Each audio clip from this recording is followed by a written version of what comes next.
If you remember your dreams, they're not just dreams, they're messages. So, for instance, if you see a specific thing in your dream, a tree, or let's say steak represents good omens, gold coins, or anything like this could be your family members leaving you hints in your dreams of what's to come and trying to let you know that everything's going to be okay.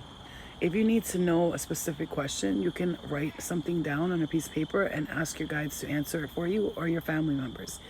If you want to say hi to a family member and you miss them and you want to heal through that, you can ask them to visit you in your dreams and tell them you don't have to talk, you don't have to say nothing, just wait, because it's very hard for them to travel to dimensions and say things and use the energy to do that. So you can also heal childhood trauma through your dreams, and dreams are a very powerful way to help heal your inner self, your inner child, and what's taking place in your life right now.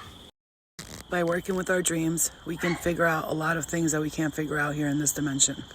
So anytime you have a dream and you wake up and you're like, I remember this, I remember that, write it down.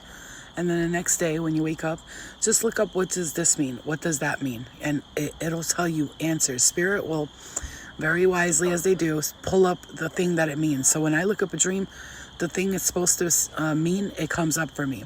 Just like with angel numbers. And I'm like, what does 234 mean right now? And they'll show me the top, you know how Google recommends the top answer for it. And Spirit does that. I strongly believe and know that they do that. They use their energy to help you see the answer for what they were trying to tell you. So when you're having dreams and you're like confused about them, don't let them confuse you. They're not supposed to confuse you. Dreams are just dreams. And unless you're remembering them and you're like, whoa, that was like, oh, otherwise it's just dreams. Your mind goes through a lot in a day. So it goes through that in your subconscious as you are fast asleep. And a lot of messages come through to me in dreams, and I'm a powerful astral traveler, and I'm able to go from one dimension to another easily. And most of the time I'm helping other people in dreams, and other times I'm helping myself. It depends, but mostly I help other people in dreams because I'm a spirit guide in this dimension and in others. So those of you who are experiencing heavy dreams, please write them down, journal, and see, because it'll guide you through what's taking place for you next. Like I said, when you see specific things, write them down and look at what they mean and write that down. Okay, so I saw a tree. So, for instance, I had a dream my grandmother left me gold coins, and that's a message that, that's my own message. I'm not, going to share that, but it's personal. But she basically left me those coins saying this is from me. And because I was worried about something several months ago. She's also come to my dreams when I've gone through a lot of horrible times and showed up and been like, it's going to be okay. She'll give me the look. Most of the time they telepathically communicate, so don't expect spirit to speak to you. They say that if spirit that has passed starts talking to you in a dream, that it's not them. That's what they say.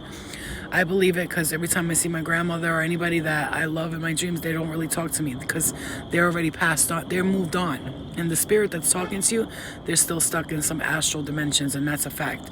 So if you're talking to them, then that means they're stuck there. And not in a bad way. They're just in an astral dimension where they're should have been moved on to the light, but they chose not to. So again, if they're not talking to you, it's because they've moved on. So they just showed up like, I'm here, it's gonna be okay. So just take that as a beautiful message, and don't be afraid when someone doesn't speak to you in a dream and go, why didn't they talk to me? They can't, they're not supposed to. First of all, this visitation means I'm here. I've had many angelic presence visit me in my dreams. They never speak. It's always those higher vibrational dimensional beings. They don't talk because they're telepathically communicating with me. And the lower vibrational ones, they're talking because they're in another dimension, and they're living like as if they're living here. They have not discovered, or they don't know they passed on. They're still there in that dimension, stuck there, right? So that's a good sign if someone doesn't speak to you in a dream. It's not a bad sign. I want to make that very clear. And because sometimes spirit I can go into this for a long time, but I'm just going to tell you, pay attention to your dreams if they're calling to you. Don't start going crazy trying to figure out your dreams, but you can work with your dreams in a very powerful way. It's your spirit travels all over to heal yourself and to heal others as well. Some of you are working in the astral to help others, and most of you are healing your own karmic trauma, your own stuff that you need to let go of. So I would suggest, and I'm getting touched on the arm right here on my right arm, I would suggest strongly to write your dreams down, to keep a journal, and try not to get on your phone the second you wake up, especially if you remember a dream. go through it in your mind, like, what was that, what was that, and what was that, and then just write it down, and you'll see that messages and things that you needed to know will come through to you in your dreams, and you'll be very happy you did it.